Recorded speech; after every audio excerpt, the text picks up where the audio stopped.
Okay, so today I'll continue to doing the longest episode in Absolutist philosophy history, and it's ironic that it wouldn't be the long-form postulate itself, right, but I guess it evokes that anyway, is the fact that I had done episodes 9, 9.1, 9.2, 9.3, so this is 9.4, all on the same core concept of the stigma effect. And you might think, like, what does that refer to? The stigma effect is kind of like the stigma of being a human being at all, or in being aware of human nature and being aware of history. It was like history versus human credibility. How can you take people seriously, or power structures or governments or anything, when you look at, history has been nothing but dictatorships and kings and abuse of power and people believing lies on a mass level. So it's the stigma of either being a human being or at least being aware of all the things that people have done throughout history. Not that you're to blame for them, but that your credibility should be questioned similarly. How can you ever be too at peace or too sure of yourself? Oh yeah, this era got it right. The 2000s of human history got it right? And we look at things in this narrow way. Oh, it's the way that it's always been for you, so of course it's right, and you accept it. But you realize that same logic could be applied to any era, and that's how so many things were able to happen throughout history that we would look back and question. Right, so the premise is 500 years from now, people will be looking at people from right now and saying, how could they be so stupid as to fall for this lie or this, whatever it might be. I call it the machination process, whether it be the use of technology used to fool people or whatever it is that people are believing in. Hey, Michaela, how's it going? So, people 500 years from now will look at us as being as stupid as we look at people 500 years ago, either stupid or immoral or whatever. How could they possibly have done that horrible thing they were doing, but they treated it as normal? Or how could they be so blind and stupid to accept some unqualified empirical power structure? So we accept it as absolute in our own time, but we don't question. But we could easily look back in history and criticize things and say, well, people were wrong. A large number of people were being fooled by something, the church, some other, again, unqualified empirical authority. We're very quick to ridicule that, but we don't have the self-awareness to see it happening in our own time. That it could never happen to us, or things are the way they are because they're meant to be. That's the way they're meant to be. So again, that that in the future people are going to look back and say that, but you don't have the self-awareness to see it now. So shouldn't you always be questioning that then if you're aware of history?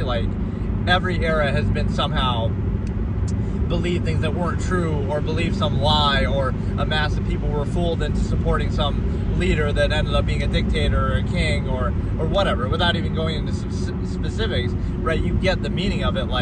How can you take it too seriously yourself, whether it be power structure, authority? How can you take government seriously? How can you take anything seriously that people do? Because we're all subjective, flawed, imperfect, people with ulterior motives, incentives, right? So you should really, this is what the stigma effect really represents, is you're doing it you have a constant awareness of all of that at all times. So you're aware of the nature of the process. This is only being done to appeal to this, right? Like, oh, they're only, a politician or whatever. They're only presenting themselves this way because they want to be perceived that way, because that might benefit them gaining power. Or like, you might think it's hard to look at the world that cynically, but that's just the reality. Like, either everything is a process, or either you're aware of the process and you can account for it or counteract it or remove the need and then focus on something actually substantial, or you could not be aware of the process or pretend it's just them being nice, or you want to have a beer with them, it's a cool guy kind of thing, but then you're controlled by that very same process, right?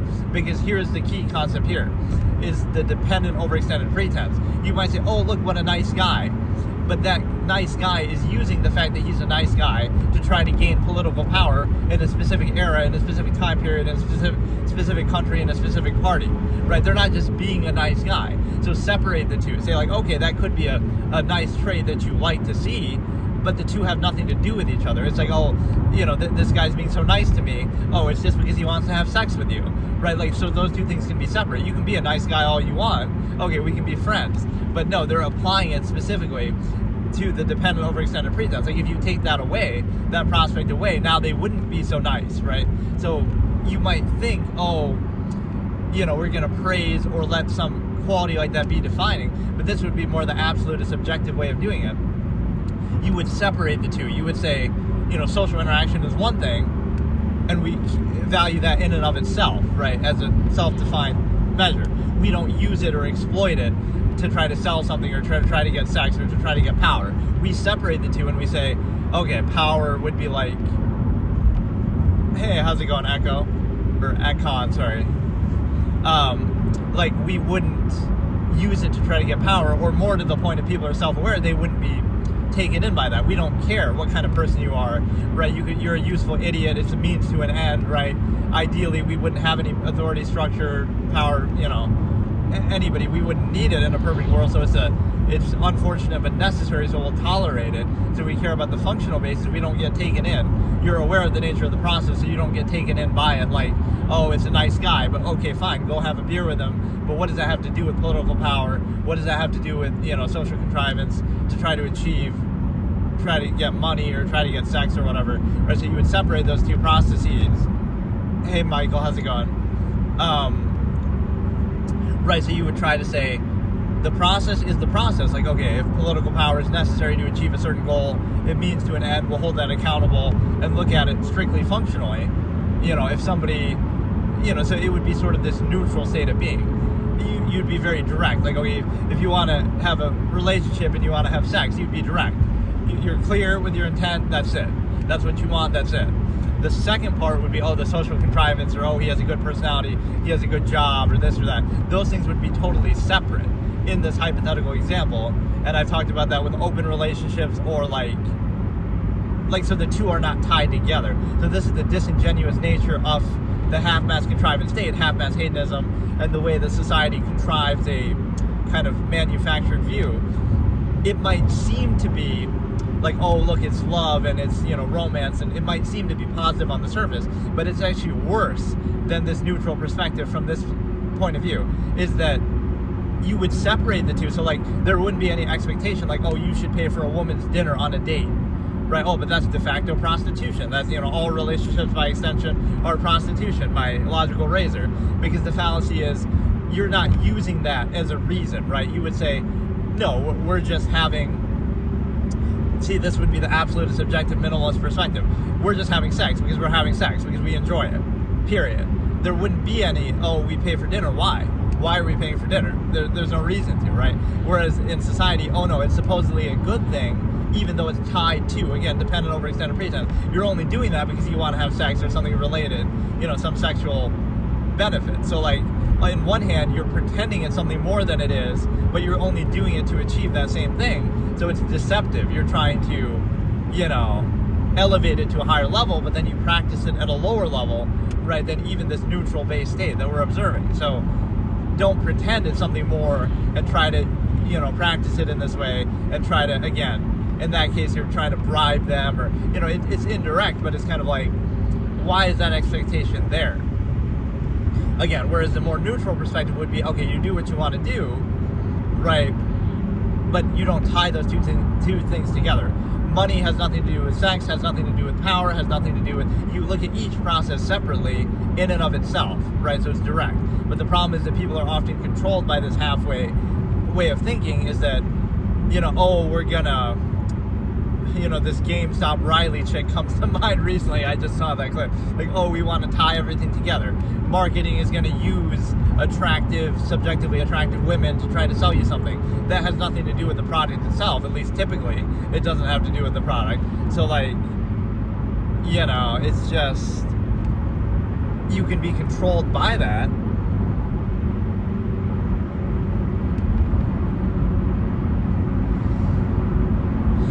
You can be controlled by that from the perspective that,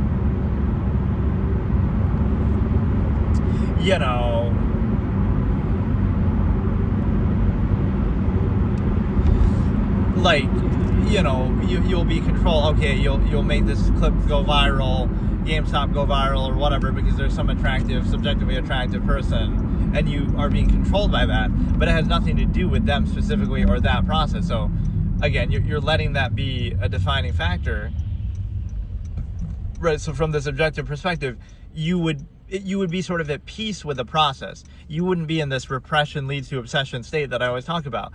You would be, you would see sex for what it is, you treat it for what it is. So the stimuli acme would not be preserved in this hypothetical. And what that means is you're not controlled by it. So because, you're repressed in some way, or it's controlled and glorified into something more, to try, false absolute to specify it, now you're obsessing over it because, right, so not everywhere that you see it, it's a big deal. But if you just treated it for what it is, it's a natural process. Animals do it all the time, right? It's no big deal. Just do what you got to do, right? Consensual, all that. But it wouldn't be such a big deal, so you wouldn't be obsessing over it or controlled by it. But because you treat it like, it's something more, or again, it's somehow repressed and inhibited and all this, now you treat it like you see it everywhere, you're controlled by it everywhere. So if you're truly at peace with it, the minimalist having orgies, and that's it. Or the minimalist just having sex, just because, right? Not overextending it into some larger process that needs to be controlled, or not having sex at all because they just don't care, right? It doesn't have to, you don't have to. So any of those scenarios, you wouldn't be so obsessed with it. It's only the half-mass state you're obsessed with it, right? You're in this false absolute, repression leads to obsession, so you're inhibited. You can't do it this way, it's wrong to do it this way, you shouldn't do it this way, all these pressures of society. And then, it's right to do it this way, it's sacred, it's love, it's meant to be, right? It's a soulmate. So you're posing that false absolute, not because it actually is absolute, but because that's a good way to control people, to appeal to their ego, to try to get them to limit it to one person, right? So it's a great way to control people in that sense. Just make it about them. Right, that it somehow it makes you a good person to, insist upon this process. So you could say that in any era, right? If you complain about something in society, or you observe some flaw of it, that's just you being lazy or entitled, or you're just trying to find an excuse not to do it, right? But that could apply to any era then. So you're in World War II Germany, you're just being lazy by not doing this thing that maybe you would question, maybe it's not a good thing that we're doing. So you can never question the specific authority structure or state that you're in. You can only say, it's your inability to practice it. You're just being lazy, you're just being entitled, you're just being defiant, right? Assuming that what is being done is always correct and absolute and unquestionable, even though it really never is, or it's never absolute at least. Or even by the same measure, you would hold it accountable and saying, okay, we're doing this in the name of productivity for this zero-sum purpose. But if you hold it accountable, it could be done better in this way, this way, and this way.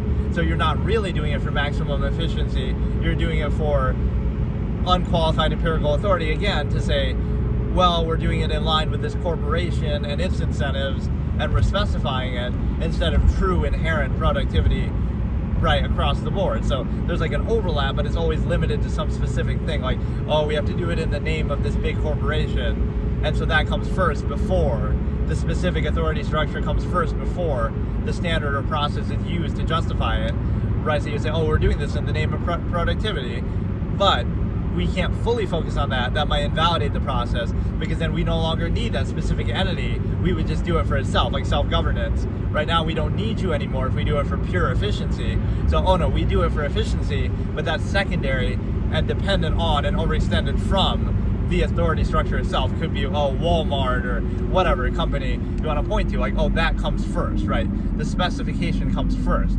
So that is the kind of fallacy built into here, is that you only need that because of the overextension, right? My other logical razor, that which is only necessary, contrivance is that which is only necessary by overextension, or it had two parts to it.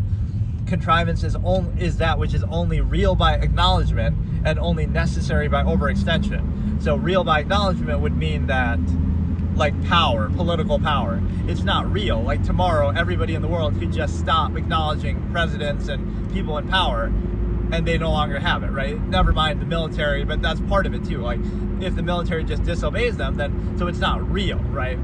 It's not real or absolute power, like physical power. Like, look how strong I am. I can lift this, or I can punch this, right? That would be, or like, again, even like a piece of technology. I have a tank. So that tank has a certain amount of physical power, right? Political power is imaginary, so you can acknowledge it or disacknowledge it as how you want, but that's all it takes. So tomorrow, everybody could just not acknowledge their president or leader or anybody, right? And that power ceases to exist, right? That's all it would take. So it's only real by acknowledgement, right? And then contrivance also that which is only necessary by overextension, which typically I refer to just the sheer number of people. Like, you might say, whatever would you do without the conveniences of technology, like, running water and electricity? Well, people were just fine throughout human history without that, and even some parts of the world still. So, like, why are those things necessary? Everybody would go crazy and kill each other if those things cease to exist, right?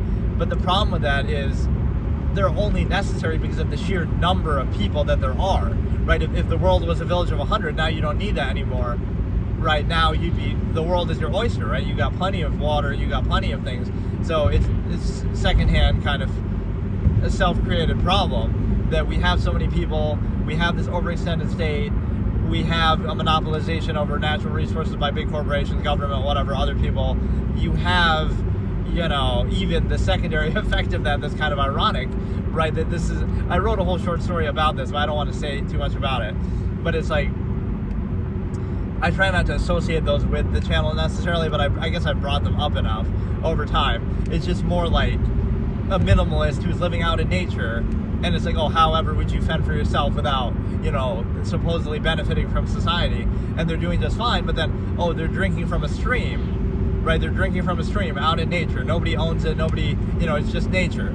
But then, it's polluted. It has some, oil in it and stuff like this. So now, not only are you not a part of society and you're not expecting any of its benefits, right? You don't want anything from it. You just want to be free of it, and you're living on your own and you're a minimalist. But you still have to deal not only with it, monopolizing all resources everywhere and stuff like that, right? That, you're on government land or corporate land or somebody's land. Not only do you have to deal with and navigate all that, but then when you finally find a place that, it's just a natural stream, now you're going to have to deal with the consequences too of society. Like, but now it's going to be polluted, or the fish there are dead because this company is dumping shit in there. So, like, you have to deal with that. So not only are you not benefiting from society, you have to work around it, right? And, like, you need its permission, or you have to deal with its, doing that kind of stripping nature dry kind of a thing. So that's the whole irony of it. Like, this guy, all he wants is to be left alone, and he can fend for himself, and he'll deal with it. But you can't even do that in peace, right? You're on government land, you're on somebody's land, you're on corporate, owned property. It's theirs to, theirs to ravage the land. You do it like, and again, okay, you find a nice little stream, right? You're drinking water, but you can't. So it's like you're gonna have to pay tax for the air that you breathe and the water that you drink, right? This overextended state that we concede all this power to, again, unqualified empirical authority. So again, last time we discussed, or in the last episodes of this mini-series, episode 9, that's turning into a series on its own, we discussed, the anti-virtue concept. So, like, if, like, patience is a virtue, then you can just wait forever, right? So they get gratification from that, and then you'll be made to wait forever for nothing, right? So it's just a way to take advantage of you, that, like, to try to treat it as a virtue. And speaking of the whole unqualified empirical authority aspect, is the fact that, you know, is it wrong to break the law if the law is wrong? That was one of my expressions, like, so you're in World War II Germany, or you're in the colonial United States where, you know, slavery is enshrined in law or whatever, right? Things that we would disagree with now. So would it have been wrong then to break the law if we treat like, oh, it's absolute and we unquestionable? You know, would it be wrong to break the law then if we consider the law itself wrong, right? Doesn't mean it should be absolute. It should be held accountable, right? Authority doesn't give you credibility. It should be held accountable, but we somehow reverse the perception, right? Like, we look at it like, oh, they're in a position of power, so that makes them right, instead of, oh no, we have to hold them accountable to be right by our standard, such that they deserve to have that authority still, right, at all times. That should be the proper perception. So, yeah, is it wrong to break the law if the law is wrong? And that shows you how subjective and arbitrary it is over times and even currently. So you would question that, and you would also look at it like, you know, how everything is attributed to the ego and some intentionality there. So, for example, I don't know, it's the fact that it can't just be that everything is just a zero-sum process, so you're just doing it. There has to be like some, oh, you're doing it for this reason, which everything is incentivized then, but like, you know, you're doing it for ego gratification rather than for, you know, zero-sum means or money or something else. So it's still incentivized. It's just you can kind of pass it off as you want something other than that, right? Something different.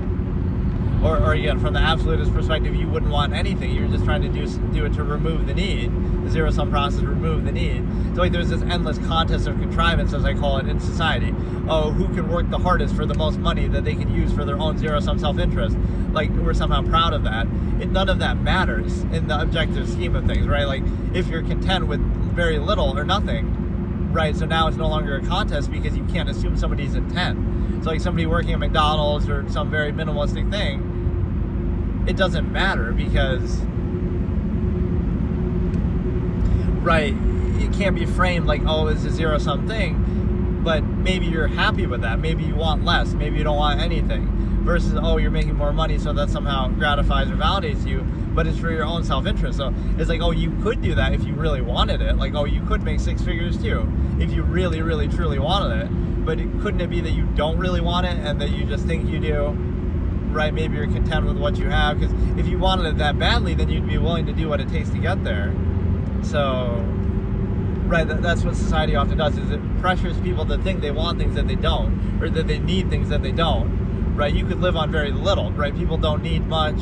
You don't need technology and this and that and luxuries. Everything is a luxury in society. Right? A lot of things are overextended to a great degree that like you take for granted, right, that you don't need any of this. In a weird, twisted way, it's kind of like you only need these things to overcompensate for the subversive state you're in society in the first place. All that, because all it does is it tries to overcompensate this unqualified state that you're in. So don't take the overcompensation so that you're not subject to the contrivance state and be free of it and be neutral and be inherent. So it's a way to kind of bribe you or pressure you. That was kind of like, if you're objective, then it would be a threat to contrivance. You would, you know, so it's kind of reverse. Like, oh, what would you do without those overcompensations? Well, you wouldn't be a part of contrivance then, right? You would possibly do something negative by its perception, but you wouldn't be a part of it. So like, you know, it needs you. Contrivance society needs you. You don't need it, because we've seen throughout history, you might think you do, or you might think, oh, it's a worthy kind of concession to make, but there's kind of a disingenuous aspect to the non-consensual social contract. The idea that it's sort of just, you don't get to choose it when you're born, and then when you're old enough to think for yourself, right, it's taken as a granted, so you never get to, and then anything else you do is framed in defiance, like, oh, you're anti this or something. So there's no actual time where you get to choose it or reject it, right? So it's kind of just assuming your intent and kind of manufacturing consent. And so,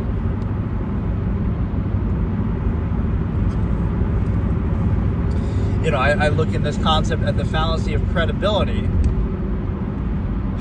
the idea that thinking and being objective and the truth and inherent reality, right, are not really useful to any particular purpose.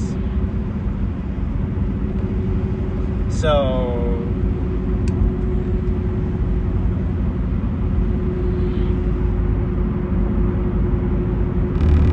the only way that people came to the state that they're currently in is not based on logic and reason, but just based on having low standards or being mindless and just, reproducing, like, spreading like weeds, and just, there is no real standard behind it.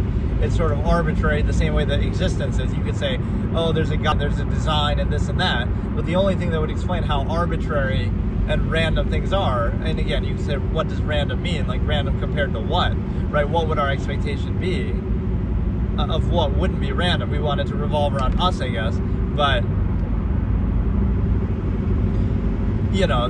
the lack of explanation or reason for the origin of existence and life would also explain that aspect. The idea that all the arbitrary things, all these species going extinct and forming and living, and all the changes to the earth, right? That sort of seeming randomness, even though it's really just nature and a process happening, that would explain it, right? So like the lack of explanation for the origin point, the arbitrary random nature, if you want to call it that, of the origin point would explain everything that happens thereafter, right? It's not a surprise that, a meteor could strike Earth. It's not a surprise that, earthquakes happen or anything happens, because the origin point was arbitrary. It wasn't like some sound, absolute, consistent design. But the same way with society and human beings is like, it doesn't surprise me anything that would happen in society, because you could be aware of the nature of the process. It's no surprise that animals who have slightly greater intelligence and self-awareness and much greater egos, of course, as a result of that, it's no surprise that they would do some of the same things that they've done throughout all of history, the same things that animals would do, the same thing that, it's not a surprise, because you understand the nature of the process. And so, right, if you're aware of that, you can account for it, but you understand that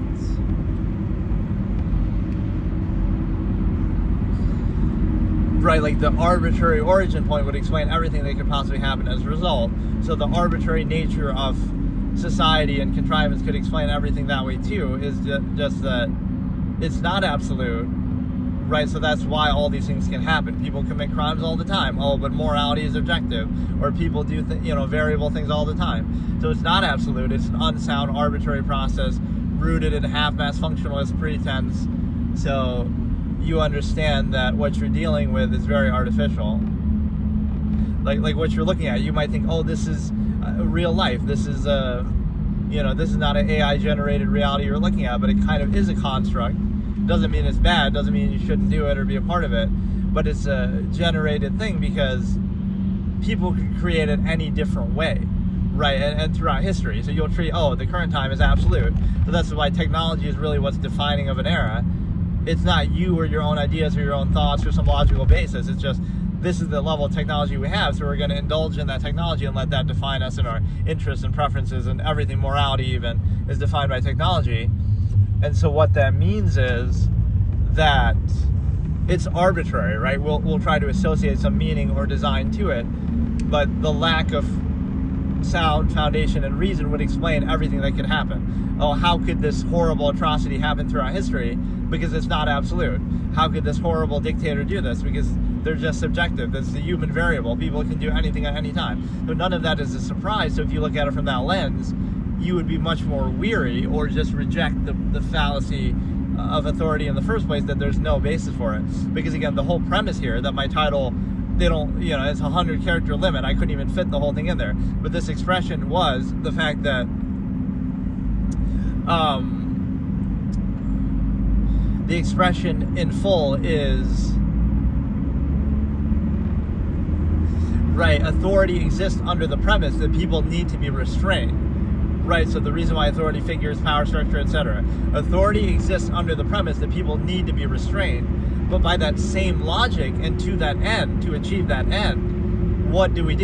We empower those same people. Some of those same people that themselves need to be restrained are empowered. Not only are they not restrained, but they're empowered to the end of restraining others. So what could possibly what could possibly go wrong? It's similar to the fallacy I talk about with like God. If your logic dictates that everything must be created, and your answer to that need to be created is God, that God created everything, then God too must be created. You have to take that one step further and say, okay, everything needs to be created. That's your premise. Then your answer is God created everything, but then God too is accountable to that same need to be created. And so what created God? And so it doesn't answer anything, it creates an endless loop. Or even further, you could make an exception. You could say, well, your premise is that everything needs to be created, but then you'll make an exception for God. You'll make an exception. So if you're willing to make an exception to this supposed absolute premise, which is the whole basis for why he needs to exist in the first place, it needs to exist in the first place, your premise goes out the window, because you're saying your basis for, oh, God must exist because everything needed to be created, and therefore God created it.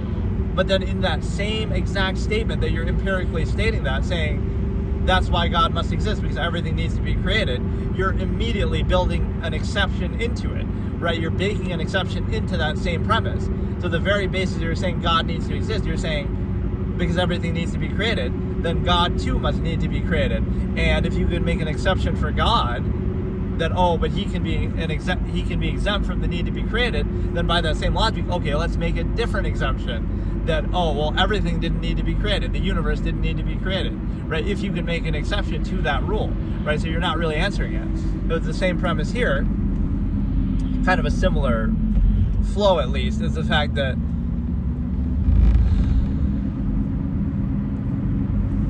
again, authority exists under the premise that people need to be restrained, that their nature is kind of wild or negative by our own subjective standards even, right? That people need to be restrained and are not to be trusted, or, you know, need to be held back, right? Otherwise they'll run wild and do things that we don't want. So because of that,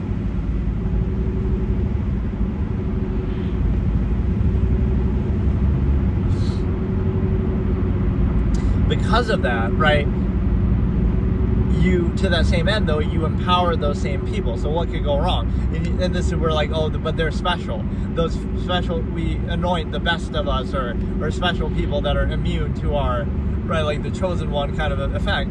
That, oh, the people we give power to are special or better than us, or the best of us.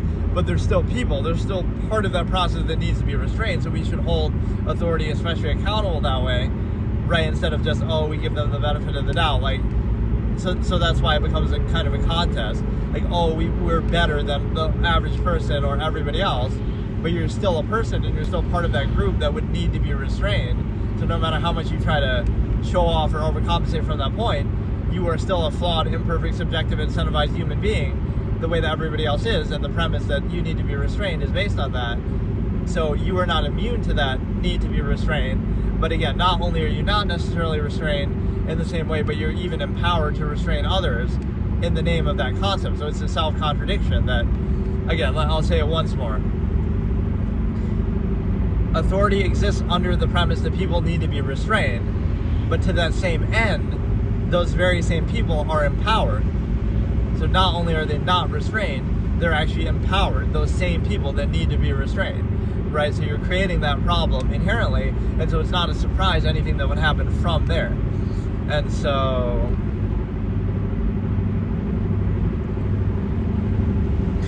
I also talk about in this discussion the fact that, you know, your ability to tolerate something. It's like, oh, you could be hardworking and you could deal with anything, right? So a collective or an individual's ability to tolerate something should not be used to validate a specific power structure or a specific contrivance state. Yes, human beings can tolerate living out in the woods and in nature and eating very little, or, you know, whatever. People can deal with a lot of things, but that doesn't mean that, oh, you should do that to reinforce any era and say, well, you're in World War II Germany. I hate bringing that example up so much, but that's kind of what people do as far as, like, whatever. It's a good dramatic example, at least, that, you know, oh, you should be able to tolerate this, that, and the other thing. but what you're tolerating might be cognitive dissonance and an unqualified authority structure. Like, it's not about, oh, I could just live out in the woods and I can fend for myself, right? You can tolerate whatever you want, but if you're tolerating something in the name of a specific contrived state authority structure, that's different. So otherwise, then you'll reinforce any state, right? Like, you're living in China right now, and oh, you just need to tolerate it better. The fact that they censor everything, just deal with it, right? We had to tolerate more back in my day, back in the last generation, right?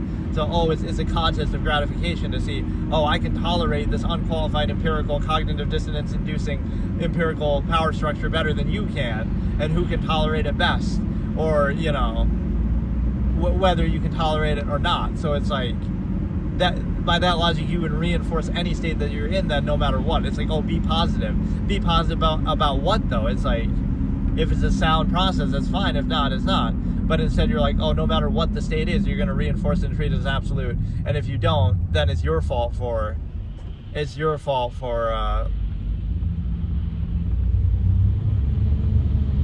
right, for not being able to tolerate the state. Not that any state can ever be a flawed process. And again, not even for your benefit, but like some overextended way that it, you know, again, the authority is doing something questionable. It could never be that, right? A process can never be flawed. It's always your fault for not lacking the ability to tolerate it or overcompensate for it or account for it, right? It's your fault always as the individual, never that there can be a flawed process. You should just overcompensate for that flawed process better. You should just tolerate it. You should just, you know, have the ability to do that. But that shouldn't be necessary if it's actually a sound process, right? So again, you could never criticize anything. Every era of human history was absolutely right, even though they contradict each other in that, or it's just perfect, unquestionable, it's just absolute, it's just, you know, we'll reinforce it. And so it kind of passes on that problem of an unqualified empirical state that's already preconceived and established, that you're exposed to and kind of created by, that like, oh, you owe it something back, even though you didn't choose it or create it, but it'll pass it down to you, right? So I'll just use it in a direct sense, that the government or society can never be wrong, and if you question it or have some problem with it, it's your fault for doing that, right? It's your fault for questioning it. It's your fault for not adequately overcompensating for its flaws, right, or accounting for them, right? It's your fault. It can never be at fault. Otherwise, it's passed down to you. Oh, that's just your problem, right? That you're not adequately accounting for it, overcompensating for it, right? So a flawed process or question can never exist, right? So this episode is going to go on for a ridiculous, I don't know what I'll do.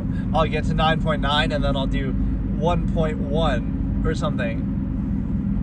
I'll do episode 9.11. Or wait, would I start with 1 or 0 there? Like episode 9.11, 9.12, 9.13, up to 9. No, I guess you would start with 9.10 because it's like episode 9, 10, and then 9, 11. Right, that's crazy. But we might have to do it for this topic. Not that I have to do it all the time every day, but yeah, I think what I'll do, obviously I'll do another one of these sessions tomorrow, but then on Christmas I'll do my Skyrim Christmas special, but instead of doing it on Twitch like I normally do, I'll actually try it on here, I guess. So that won't be like the same vertical landscape kind of thing, or portrait. I don't know how. No, landscape would be like horizontal, but that'll be on PC, so it'll be like in full screen, like a normal thing. So I don't know if I don't know how different that would be really. Like I just don't want it to mess up the quality of it because I'm so used to Twitch settings and everything. But like for these, I don't care as much because the visual quality doesn't matter. Right, you're just driving and you're just kind of whatever, right? You're just looking out the window. But for something that's like gameplay, it's a little more technical. So yeah, we'll do that on Thursday. Yeah, what I was trying to say is the fact that you have that unqualified authority, you could tolerate anything, so nothing could be an unsound or flawed process, you overcompensate, You could always use technology or relative comforts bred in circuses to reinforce any state, so it doesn't validate the specific state. You lack the means to like make your own society or kind of validate that, right? If you were to say, oh, if you don't like it, just whatever, they try to discredit. But yeah, if only you had all this already established, like, you know, you can't match that. Yeah, let me have every corporation under my control and able to, you know, monopolize all the natural resources in the world. Like, how are you supposed to do, you know, okay, I'll go make my own society, but you don't have the means to do it. Whereas all these means are already established that you didn't choose and didn't vouch for. I guess to a certain extent, you do create them or you keep them alive, because again, I always use this generation analogy. If one generation of minimalists appears, then they would starve out all those companies. Don't buy any phones, don't buy from big companies, don't buy anything, right? As little as possible. So now you'll starve out these big companies. So within a generation, you could peacefully and quietly do that, where you starve out every big company, right? And kind of reset everything just by simply not buying it. So it's not even like a protest. It's just like, okay, you're happy being a minimalist or you don't need all these things. So in that sense, the general public is to blame that you're kind of creating this because you buy into it, you kind of help build them up or at least maintain them. So there is some accountability there, but still, it's not your fault as the individual because, right, you can't control this collective mass. So even if you are a minimalist, it doesn't do any good, right? There's some weird credibility issue that people bring up, but like, right, like let's say you are 100% consistent with that. You're a minimalist, you're doing everything right, but so what? It's not going to change the existing authority structure there just because you don't acknowledge it or you don't support it or you don't actively uphold it or create it, right? It still exists because everyone else or the majority of people are doing it. So that doesn't resolve anything. It might resolve it for you. You might be content, but right, so you see like the self-fulfilling, self-validating aspect of that. You have this mindless mob of people reinforcing the current state, no matter what it is. So, and like by state, I don't mean like, oh, the government. I just mean like the state of being in a particular era, right? Like the lifestyle, the everything. So if you have this mass of people, then it would seem to validate itself, right? Oh, you're living out in the woods and you'll be arrested for vagrancy or trespassing or something, right? And it'll seem to validate that oh, you're doing something wrong. But, right, that's only because this mindless mass of people is treating their way of life as absolute. So that's the difference. You're not telling them go live out in the woods and be a minimalist, right? You're not telling them anything. You're minding your own business. But oh, because there's more of them who are buying into relative comforts bred in circuses, overextended technological era, they're forcing that on you in a way, right, from on high, from empirical authority, because you're minding your own business, but oh no, they want to overextend and outward insist into everything, right? So think about the credibility of that. You could just be minding your own business, you're out in nature, you're out in the woods, but that's how much you're controlled, right, that you have to, even that you need permission, right? You can't be on somebody's land, or you can't go here, you need a permit if you're going to fish, right?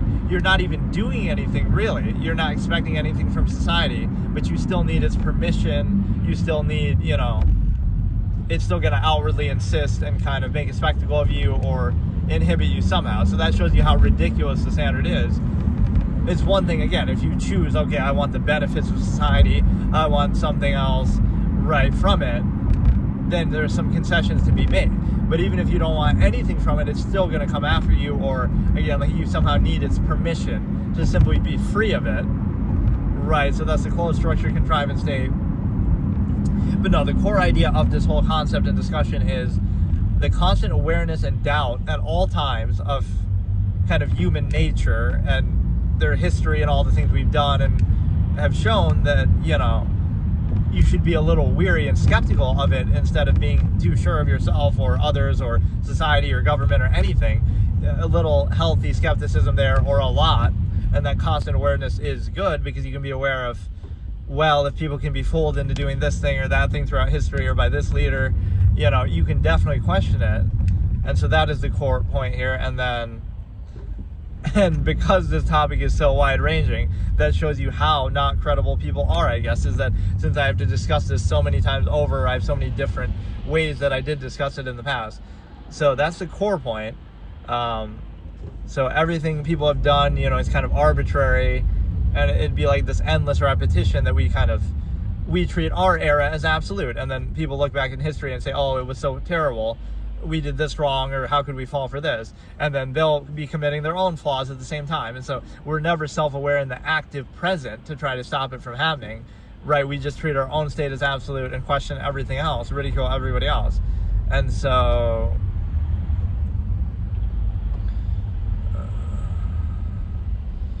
right, it's the fact that you focus on like the initial basis, as I call it, right? The form, the specifics, the technology, the specifics of the era, right? How something is presented, how something appears, but you're not seeing the larger process. Like, oh, this process is the same one by which, again, Hitler came to power, right? Or whatever, right? I don't like using buzzword examples like that, but the same process by which somebody like that came to power could be the same process by which you're being fooled right now. It might not be as bad of a result, right? But you should be aware of the nature of the process. Like, you'll be manipulated, you'll be deceived by certain things, propaganda, right? The media, right? So you can focus on the specific and say, oh, but this person isn't that bad, or oh, this, it's not the same thing. But if you see the larger process, you should still be wary of that. You're more concerned about the soundness of the process than the specific person or what's presented to you, because then it's always an endless contest. Like, well, this person presents themselves a little better, or this person's really nice, or this person's really, so it's this endless arbitrary contest of who can present themselves best, a contest of contrivance, instead of realizing, okay, it's all part of the same larger process that we should be wary of, not about who can best kind of bypass our awareness or critical thinking in that because, oh, they're so nice or they present themselves a certain way.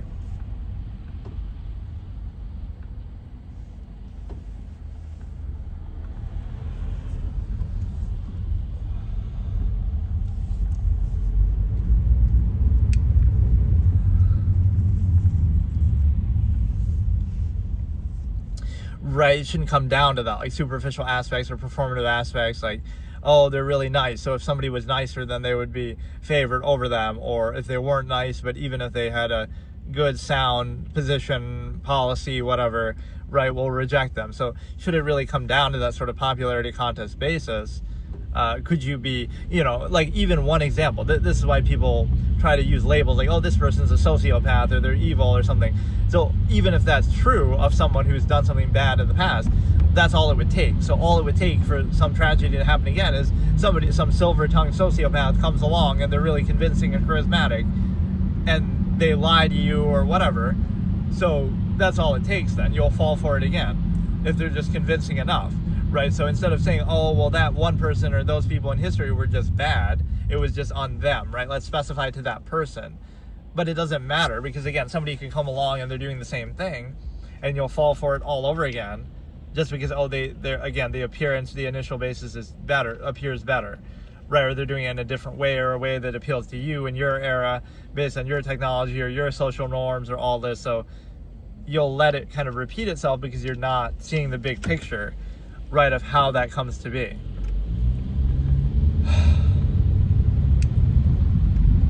Right, so do you see, like, oh, you see this person and their identity, or, oh, look, it's your own preconceived notions, it's a man, it's a woman, it's this race, it's this gender, it's this whatever, right? All these superficial things that don't really have that total significance. They present themselves a certain way, they talk a certain way, we'll focus on their voice, focus on their clothes, focus on their appearance, focus on their mannerisms, all these idiosyncrasies. Who has less idiosyncrasies, we'll vote for them, right? It's not really a sound process, except the fact that human beings are variables and have all those things no matter what, right? So now it comes down to, okay, let's just focus on policy, let's just focus on something, actually accountable, functional, instead of, again, this endless arbitrary thing of, well, this person has more idiosyncrasies, or this person hides them better, the media covers for one, it curates better, right? It'll cover up some of their flaws, right? So there's no real difference in the two. It's just, oh, the way they're presented, the way they present themselves, right? So that's all it would take to control you all over again, is just the degree of, so it's like it's not even a negative view of people that we have to see through this, the stigma effect. It's more just a neutral one. an objective one and aware one,